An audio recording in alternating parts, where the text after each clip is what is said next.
অন্যান্য বছরের ন্যায় এই বছরও প্রতিবেশী দেশ বাংলাদেশের প্রধানমন্ত্রীর জন্য রাজ্য থেকে আনারস প্রেরণ করলেন রাজ্যের মুখ্যমন্ত্রী ডাক্তার মানিক সাহা। রবিবার রাজধানীর আখাউড়া চেকপোস্ট দিয়ে এই আনারস রাজ্য থেকে বাংলাদেশের উদ্দেশ্যে নিয়ে যাওয়া হয়। এদিন ত্রিপুরা রাজ্যের আধিকারিকরা এই আনারস বাংলাদেশের আধিকারিকদের হাতে তুলে দেন। আখাউড়া চেকপোস্টে উপস্থিত হর্টিকালচার দপ্তরের সহকারী অধিকর্তা দীপক বৈদ্য জানান, বাংলাদেশের সাথে ত্রিপুরা রাজ্যের সম্পর্ক বরাবরই ভালো।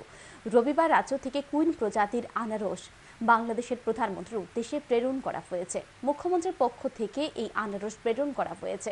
এদিন 100টি বাক্সে করে আনারস প্রেরণ করা হয়েছে।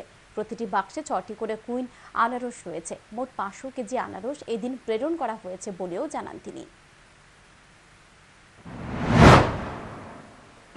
এবং আমরা মনে করি এটা ওয়ার্ল্ডের best pineapple variety, queen variety.